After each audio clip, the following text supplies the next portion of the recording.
Wow. Uh, you guys, I'll give you this. You know, you do ask some tough ones. You do go for good coverage.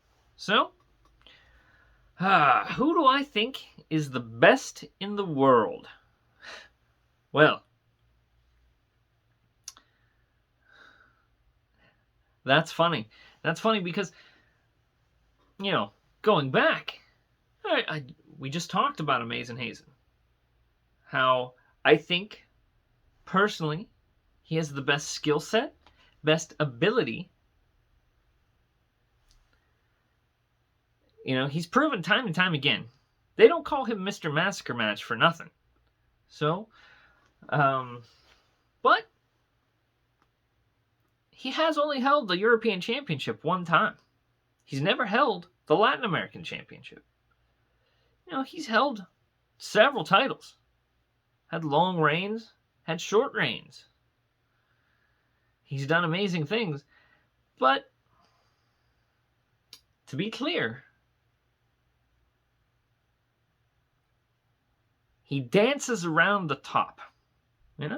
And not saying that's bad. I do think he's one of the best in the world.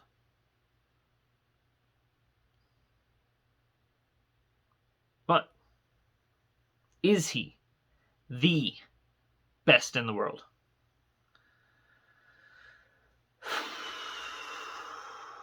I don't know. Personally, I've been calling matches for years. I don't know.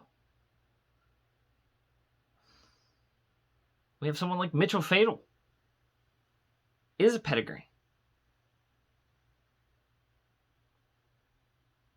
Sometimes he talks it a little bit more than what he proves it. We look at someone like the Wild Man. Incredible record. Incredible. Take a look back. His win-loss is astounding. Some of the things he's done. Breaking records. One of the best signs from Seattle Championship Wrestling. Hands down. Coming to the RWF. Stepping stone for his career. Man's in a slump right now. He has nowhere to go but up. And his career trajectory, he's in wait. He's biding his time till he gets back out there. That's Wild Man. There's an army of fans that love Wild Man.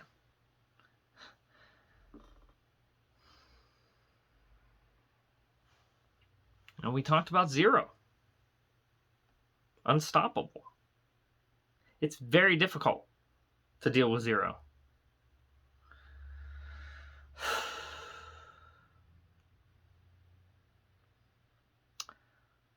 But I want to say, potentially, the greatest of all time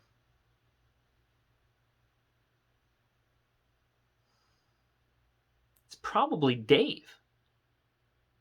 You look at the tenure of someone like Dave. Now, I know, people are going to say, he's a company man, he's just calling out Dave. No, I mean, I'll be the first to admit, where is Dave? Where's Dave? He doesn't even have a contract here right now.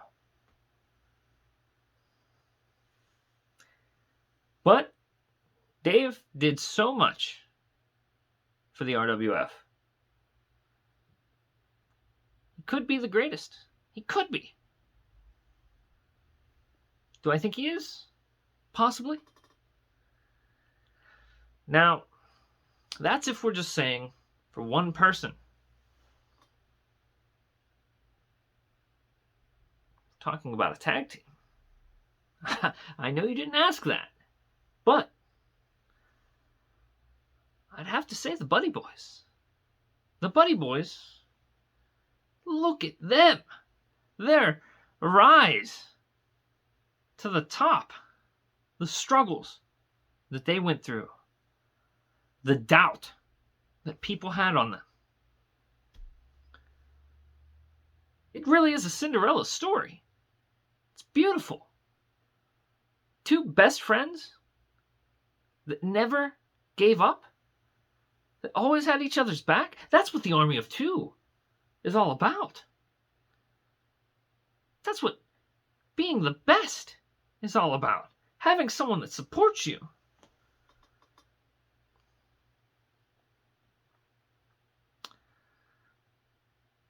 To give you a straight answer, say if we're talking tag teams, it has to be the Buddy Boys. If we're talking individual,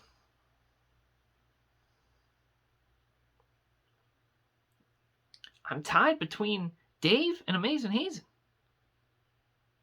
Now, Dave and Amazing Hazen, that would be a match to see. Or, what if they were a tag team? Just speculating.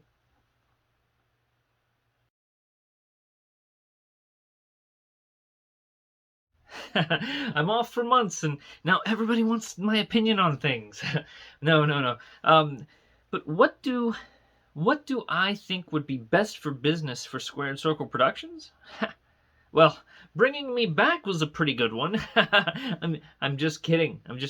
But no, partially I'm not. I think what would be best has already started happening. You know, we have so much going on. So much. And it would be best for Squared Circle Productions, not just Squared Circle Productions, but the companies that we cover, the companies that we broadcast. RWF, Pride of the Mask, Superize V. You know, all of these companies that we broadcast will benefit from better coverage. You know, and that's already what we're doing. So that we've made ways to it. You know, myself being back, that I'm hoping to be able to cover more. You know, I joke, but Barry, John, at the Wrestling Spot podcast, you know, the things that you guys are doing for the WrestlingPlus.com, the coverage that Wrestling Plus is doing is only helping Squared Circle Productions. Having a full broadcast team that can really go out there. You know, people that want to get the scoop. You know, Fox Fedak has always been someone that has tried to get the scoop. You know, he has people that I don't know where he gets this information. I love sitting down one-on-one with people and having them tell me their story. Snake Avery, his work in the Snake Pit has always astounded me. His connection to the fans. You know, the things that he really digs deep and gets out there with the fans. You know, we do so much with the talent and other companies, but the fans are what this is all about. This is why we're performing. This is why the wrestlers are out there winning and putting their bodies on the line, putting their careers on the line for the fans. You know, so the best coverage is what would be the best for business for the Squared Circle production. You know, things that the fans want. You know, more of these sit and shoots. You know, this is great. You know, I get to speak my mind. There's things I've been frustrated with. Things that I've wanted to change. Things that I've sat at home for almost 2 years thinking about. Now I'm back. And there's things that I've realized maybe I was missing the mark on, you know, and doing more coverage, covering everything, you know, not just what we're doing currently, but take a look at our history. We've talked about, we did a little event a few years ago called The Legacy of Carmel Park. It was a snapshot of what the RWF has been through. You know, we have incredible history here. There's people that have laid their careers on the line time and time again. And sometimes we forget what they've been through. We forget what they've done for us. I hate to say it, but sometimes our history falls to the wayside. I think, covering what we've done would be best. We have feuds out there, rivalries, people that have gone head to head for years. That maybe things have changed. Let's see. I would love to be able to sit down, get the scoop, and really dig deep on the early days of RWF. Mitchell Fatal, Chad the Shad, the back and forth for the European Championship. No one talks about that anymore. We have moved on. Urban Jump, he is our current RWF European Champion. His perfect 2020 vision. The vision of the future. But let's not forget our roots. Let's not forget how Mitchell Fatal single-handedly made the RWF European Championship the top title. We have the Baron of the Legendary Seven. It's an incredible championship. But we forget it used to be 7 separate titles that 7 separate people held. We don't talk about that anymore. If we forget where we came from, we're destined to commit the same failures that we did then.